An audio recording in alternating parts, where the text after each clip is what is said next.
오늘은 에스겔 45장 5절에서 8절까지 말씀 묵상합니다.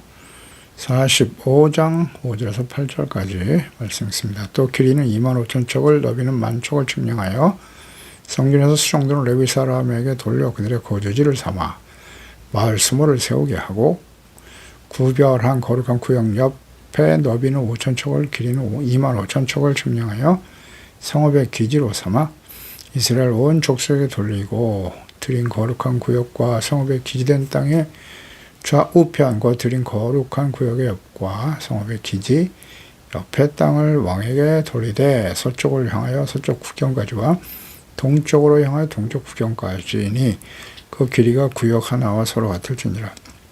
이 땅을 왕에게 돌려 이스라엘 가운데 기업으로 삼게 하면 나의 왕들이 다시는 내 백성을 압제하지 아니하리라. 그 나머지 땅은 이스라엘 족속에게 지파대로 줄지니라 하면 거룩하신 하나님께서 다스리시는 하나님의 나라. 지역을 분배받을 때 먼저 거룩한 땅을 구별하라고 정하셨고요. 또 하나님께 예물로 드려라 라고 하십니다. 하나님께서는 먼저 거룩한 땅을 구별해 이 땅을 제사장들을 위해서 허용하신 예물이 되게 하라고 하셨고요. 이스라엘 백성들이 하나님께 드리는 거룩한 제물과 같은 것이죠. 이 땅은 무엇보다도 이스라엘 백성들의 거룩함을 유지하기 위해서 필요한 성소와 제사를 위해서 헌신해야 할 제사장들을 위해서 먼저 구별하여 드리라고 말씀하신 것입니다. 성별된 땅 중에서 가장 먼저 성전 지역의 측량에 대해서 말씀하십니다. 거룩한 지역 중에서도 가장 우선적으로 하나님의 거처가 될 성전 지역을 구별하도록 명하신 것입니다. 제사장들을 위해서 구별하고 그 중에서 중심에 하나님의 성소를 건축하게 하셨습니다. 이 구별된 장소가 거룩한 이유는 거룩하신 하나님께서 임재하여 계시기 때문이고요. 거룩함의 본질은 이처럼 하나님께서 임재하여 계시다. 그래서 구별된 죄악으로 가득한 세상과 구별된 지역이 되게 하라. 그것이 바로 거룩함의 본질이죠. 하나님의 성전, 교회를 성전이라고 하기도 하는데요. 크고 화려한 교회가 참된 성전, 거룩한 성전이 아니라 하나님의 임재하심이 있는 성전이 거룩한 진정한 성전인 것입니다. 하나님의 임재하심, 죄가 가득하고 우상이 가득한 성전 교회에는 하나님 계시지 않아요. 크고 화려해야 거룩한 것이 아닙니다. 이어서 5절에 길이는 25,000척, 넓이는 10,000척을 측량하라. 그래서 수종들은 레위 사람들에게 돌리라고 하시네요. 그러니까 레위 사람에게 주어질 거룩한 분깃, 제사장에 이어서 제사장을 돕는 레위 사람들도 그들이 거주할 수 있는 지역을 구분하여 주셨습니다. 20개의 마을을 만들어서 레위인들이 거주하도록 하라. 규모가 25,000척, 13.1km네요. 너비는 11,5.3km. 이곳에 20개의 마을을 만들어라.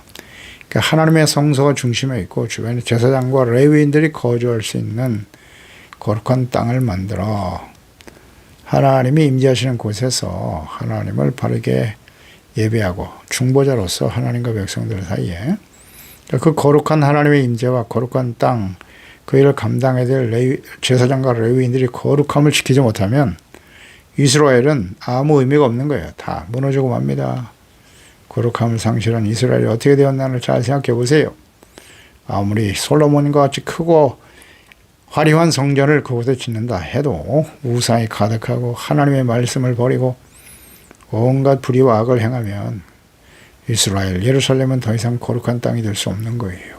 그래서 이방인들에 의해서 짓밟히게 되는 겁니다. 성전은 불타버리고 성전 기명은 다 빼앗기고 말죠. 이 거룩함의 본질을 이해해야 돼요. 오늘 모든 시대에 계속됐죠. 예수님 당시에 그 크고 화려한 헤롯 성전 보세요. 70여 년 동안 지어 완성했습니다만 그 헤롯 성전이 완성된 이후 10년이 지나죠. 10년 지났죠? 10여 년 후에 로마에 의해서 돌 위에 돌 하나 남지 않고 다 무너지고 맙니다. 예수께서 말씀하신 대로죠. 그리고 결국 예루살렘은 폐허가 되고 말죠.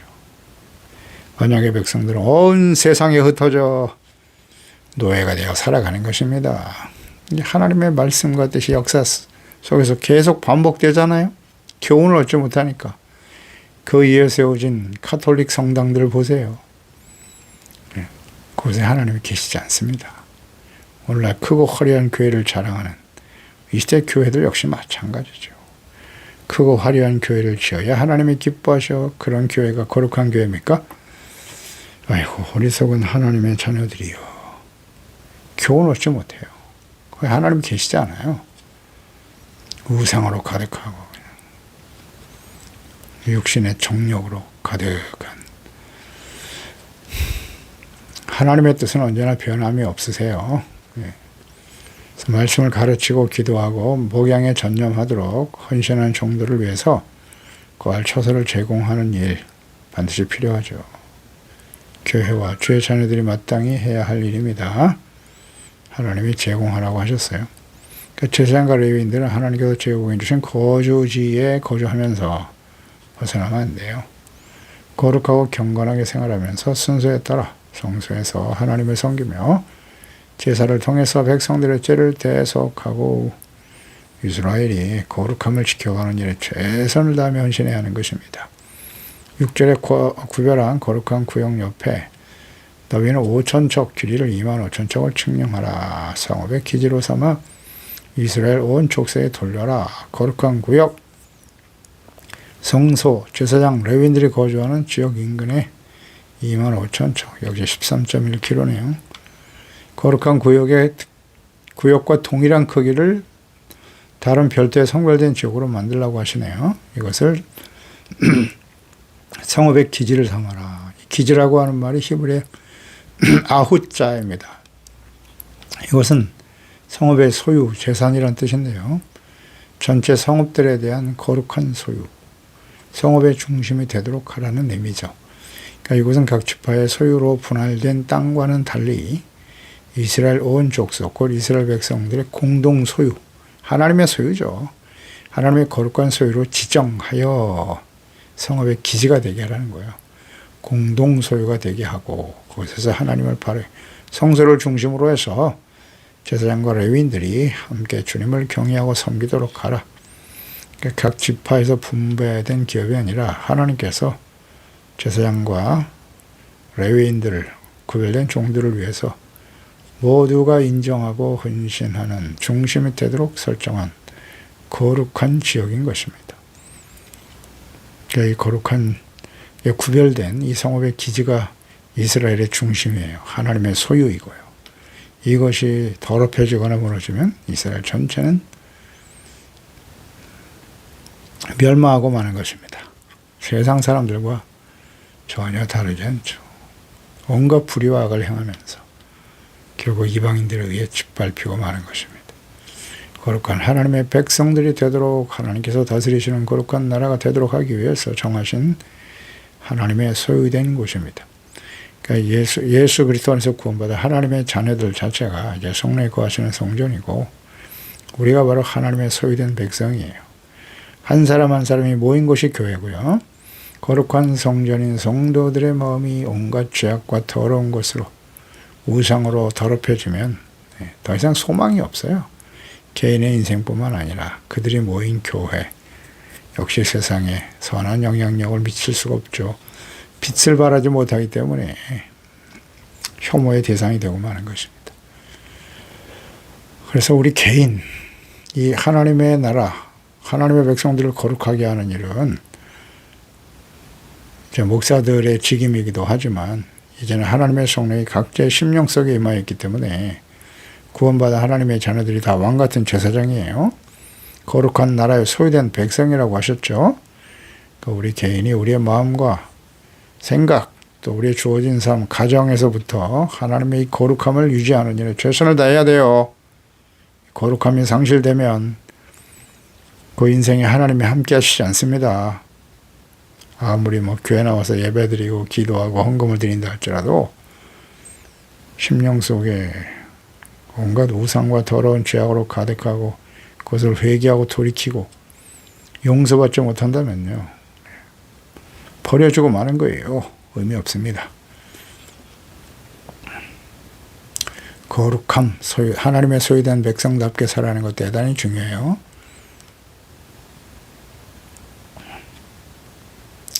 또 이렇게 묵상도 되죠. 오늘날 예배와 말씀을 가르치고 증거하는 죄종들, 거룩한 저서인 교회, 소유는 오직 누구의 것이다? 하나님의 것입니다.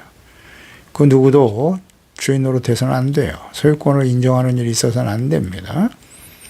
주의 일에 헌신해야 될 목사와 주의 종들이 교회 소유주 주인 노릇하거나 헌금을 이용하고 개인 재산 축적을 하고 그것을 자신의 재산 소유물인 양 이용하는 일들이 비일비재하죠. 하나님이 가만 안 있습니다. 교회를 거축하는 일에 많은 헌금을 한 사람들, 재직들과 교인들이 자신들이 교회 소유주입니까? 주인 노릇하는 사람들 많죠. 하나님의 뜻에 절대 옳지 않습니다. 불순종하는, 이건 심각한 악입니다. 어떻게 사람이 교회 안에서 주인 노릇하려고 합니까? 목사를 비롯해서 재직들, 주인 노릇해서는 안 돼요. 하나님의 소유라고 말씀하시잖아요. 이걸 이해를 못하네요. 우리 개인의 인생도 마찬가지예요. 사실은 예수 그리스도를 믿기 전에는 내가 나의 삶의 주인이었습니다. 그러나 예수님을 구주로 나의 주로 영접하는 순간 우리 개인의 주어진 인생 전체가 생명, 시간, 재물, 재능까지 다 주님의 것이라는 걸 알게 되잖아요. 그때부터 청지기가 되는 겁니다. 주님의 종으로서 주님의 뜻을 이루는 일에 사용되어지는 것이죠. 이런 변화가 있는 사람이 진정한 그리스도인이고 하나님의 자녀인 것입니다. 교회 주는 하나님과 보내신 자 예수 그리스도이십니다. 나의 삶의 주인은 누구십니까? 에베소 1장 20절 이하에 그의 능력이 그리스도 안에서 역사하사 죽은 자들 가운데서 다시 살리시고 하늘에서 자기 오른편에 앉히사 모든 통치와 권세와 능력과 주권과 이 세상뿐 아니라 오는 세상을 걷는 모든 이름에 뛰어나게 하시고 또 만물을 그의 발 아래 복종하게 하시고 그를 만물의 교회의 머리로 삼으셨다고 하셨어요. 교회는 그의 몸인데 만물 안에서 만물을 충만케 하시는 이의 충만이니라. 교회의 머리는 누구시다? 예수 그리스도. 골로새 1장 12절 이하에도 그가 우리를 흑암의 권세에서 건져내셨고 그의 사랑의 아들의 나라로 옮기셨으니 아들 안에서 우리가 속량 곧 죄삼을 받았도다.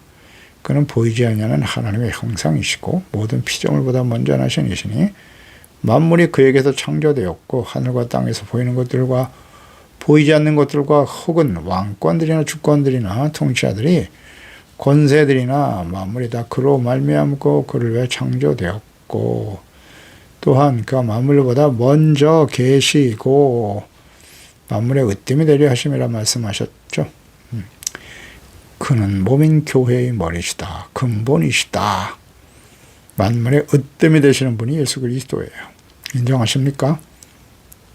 7절에 드린 거룩한 구역과 성읍기지 된 땅의 좌우편 거룩한 구역 옆과 성읍의 기지 옆의 땅을 왕에게 돌려라 이렇게 말씀하시네요. 그러니까 성소 제사장들과 레위 사람들의 거주지를 먼저 정하고요. 우선순위를 잘 봐야 돼요. 순서를. 레위인들 거주지 구별하고 중심이 되게 한 후에 그 구역을 측량해서 구별하여 왕을 위한 거주지를 만들게 하셨어요. 그 다음에 이제 왕입니다. 그 경계를 서편을 향하여 동편, 국경까지, 그러니까 제사장 레위인 성읍의 기지 구역의 측량과는 달리 그 성별된 지역의 좌우 경계에서 서쪽으로 지중해 동쪽으로 요단강에 이르는 가나안의 동서쪽 변경까지를 가리키는데요. 그 장이 구역이 하나와 서로 같을지니라. 그러니까 왕에게 주어진 지역의 동서쪽 경계가 이스라엘 각 지파 지역의 동서쪽 경계와 같습니다. 이는 그 지역의 남북쪽 폭이 성별된 지역과 같게 하였고 다른 지파의 경계를 넘어서서는 안 된다라는 의미를 가지게 되는 거예요. 그러니까 왕의 지역도 정해놓으셨단 말이에요. 그러니까 왕이라고 해서 하나님께서 주어진 구역 이외에 다른 지파들에게 분배된 땅을 권력을 이용해서 빼앗거나 취득하지 못하게 하신 거예요. 그러나 대부분의 왕들은 자신의 권력을 남용하여 탐심으로 땅을 차지해 땅을 자기 마음대로 취하는 일이 비일비재했죠. 대표적인 사람이 북이스라엘의 패역한 왕 아합입니다. 이세벨 시대에 왕상 21장 1절에 보면 이스라엘 사람 나봇에게 이스라엘에 포도원이 있어 사마리아의 왕 아합의 왕궁에서 가까웠다. 아합이 나봇에게 말하여 이르되 내 포도원이 내 왕궁 곁에 가까이 있으니 내게 주어 제소밭을 삼게 하라. 내가 그 대신에 그보다 더 아름다운 포도원을 너에게 줄 거야. 이렇게 말했죠. 그때 나봇이 말합니다. 아합에게 말하되 내 조상의 유산을 왕에게 주기를 여호와께서 금하실지로다 하니 이스라엘 사람 나봇이 아합에게 대답하여 이르기를 내 조상의 유산을 왕께 줄 수 없다. 대단하네요. 아합이 근심하고 답답하여 왕궁으로 돌아왔다. 이 악한 이세벨이 불량 증인들을 매수해서 나봇을 음해하죠. 그러니까 저주받아 죽게 만들고 땅을 빼앗아버립니다.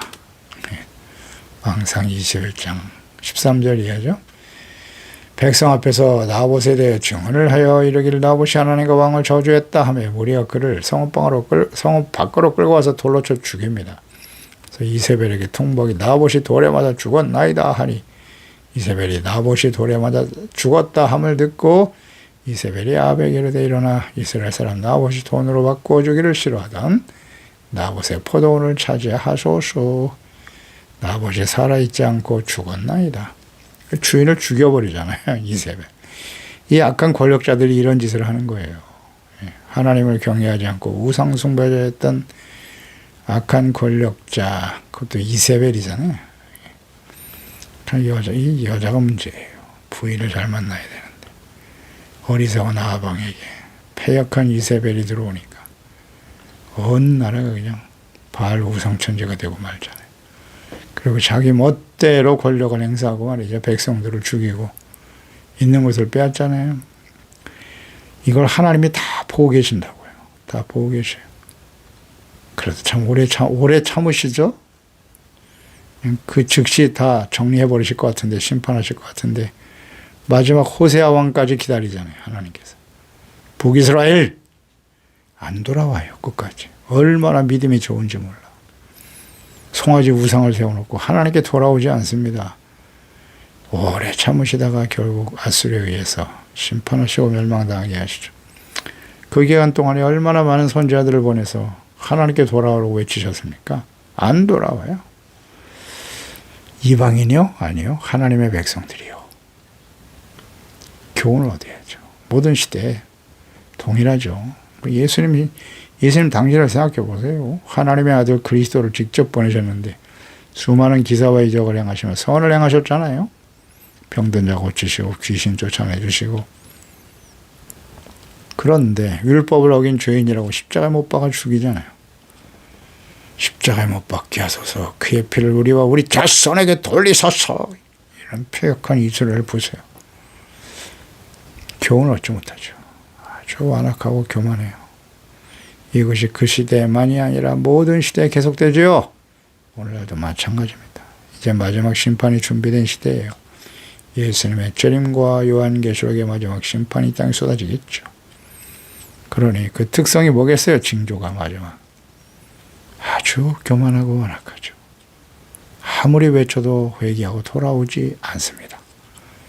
하나님과 말씀을 무시하고 멸시합니다. 거룩함을 성실해버린 교만하고 악한 하나님의 자녀들이여. 결국 말씀대로 되겠죠. 8절에 이 땅을 왕에게 돌려 이스라엘 가운데 기업으로 삼게 하면 나의 왕들이 다시는 내 백성을 압제하지 않을 거야. 하나님의 기대죠. 그 남은 이 땅은 이스라엘 족속의 지파대로 주어라. 그 왕들이 거주할 지역을 구체적으로 정하셨어요. 왕정체제 속에서 그 행해진 권력의 남용, 악한 권력자들이 백성들을 억압하고 탄압하고 경제적으로 수탈하고 말이죠. 윤리적 폐를 가져왔었잖아요. 얼마나 악을 행하는지. 그래서 하나님이 그 지역을 정해놓으신 거예요. 그래서 왕들이 다시는 이런 일이 일어나지 않도록 하라. 따라서 이제 하나님께서는 이러한 폐단을 제거하시고 하나님의 의로운 통치의 이념과 공의를 실현하기를 위해서 별도로 왕의 기업을 할 땅에 주신 것입니다. 하지만 패역한 권력자들의 욕심은 계속되겠죠? 계속되었습니다. 역사를 통해서 확인할 수 있어요. 대제사장들의 부패와 타락, 오늘날 시대의 목사들을 보세요. 아주 교만하죠. 교회와 재정을 자신의 것으로 여기고 제멋대로 사용하고 자신의 권력과 이익을 얻기 위해서. 이게 다 가짜들이죠. 과거에 그랬고 오늘날 이 시대도 마찬가지고요. 마지막을 향해 달려가는 시대이기 때문에 더욱더 심화되겠죠. 처음 어려울 때는 다 겸손해요. 교회가 점점 교세가 커지고 교만해집니다. 다 자기 것 같아요. 자기가 열심히 수고해서 노력하여 얻은 결과로 생각하죠. 하나님의 은혜로 된 것인 걸 잊어버린단 말이에요. 그게 이제 마지막이죠. 개인에게 참 비극이죠. 개인에게 비극입니다. 돌이킬 기회가 끊임없이 주어지겠으나 자기의 살아온 삶을 다 부정해야 되니 이거 얼마나 어렵겠어요. 진실한 마음으로 회개하고 모든 건 내려놓고 진짜 하나님 앞에 진실한 모습으로 살아간다는 거 쉽지 않습니다. 쉽지 않아요. 그러니까 우리 개인도 마찬가지예요. 내게 주어진 모든 것이 하나님의 은혜임을 인정하고 겸손해야죠. 하나님의 나라와 뜻을 이루고 어려운 이들과 함께 나누며 살아가는 그런 재물 썩어져 버리잖아요. 그건 다 썩어져 버릴 것들입니다. 영원하지 않아요. 명예, 재물 얼마나 가던가요. 오직 하나님의 말씀을 지켜 순종하는 의롭고 거룩한 하나님의 자녀답게 살아가는 우리는 이 땅에 속한 사람이 아니지 않습니까? 육신에 속한 자, 육의 일은 사망이에요. 사망입니다. 오직 성령님의 인도하심을 따라 의롭고 진실되고 거룩한 하나님의 자녀로 살아가는 영원한 하나님의 나라의 소망을 바라보며 승리하는 삶이 되어야 할 것입니다. 기도하겠습니다. 하나님 아버지, 주의 말씀을 듣습니다. 하나님께서 하나님이 다스리시는 하나님의 나라 회복을 말씀하십니다. 이스라엘의 회복, 징계와 연단의 과정을 통해서 다시 돌아와 세워질 예루살렘 이스라엘, 먼저 거룩한 하나님이 구별해 세우신 거룩한 구역의 성소, 하나님의 성소가 있고 그를 위해서 제사장과 레위인들 거룩하게 구별하여 하나님과 이스라엘 백성들 사이에서 죄를 말씀을 가르치고 죄를 깨달아 용서받고 의롭다함을 얻고 거룩한 하나님의 나라의 백성들이 되도록 하는 일이 항상 우선이 되어야 합니다. 그리고 통치자로 세운 왕들 언제나 다윗같이 그는 언제나 하나님 앞에 하나님이 이스라엘의 왕이시고 자신은 종입니다. 이런 겸손한 자세로 섬겼기 때문에 하나님의 마음에 합한 자가 될 수 있었습니다. 주여, 우리는 개인 한 사람 한 사람이지 하나님의 성령이 거하시는 거룩한 성전입니다. 거룩함을 잃어버린 이스라엘은 불의와 악, 우상이 가득하게 되는 것이고요. 결국 하나님의 공의 심판에 직면하게 된다는 사실을 잊지 말고 우리의 심령 속에 하나님의 성령께서 임하여 계시므로 성령님의 인도하심을 따라 경건한 삶을 지켜가게 하시고 의와 거룩함, 진실한 하나님의 자녀로서 주님의 영광을 나타내고 살아계신 하나님이 부르신 거룩한 왕같은 제사장이요 거룩한 나라요 하나님의 소유된 백성이라는 거 잊지 말고요. 내가 나의 삶의 주인이 아닙니다.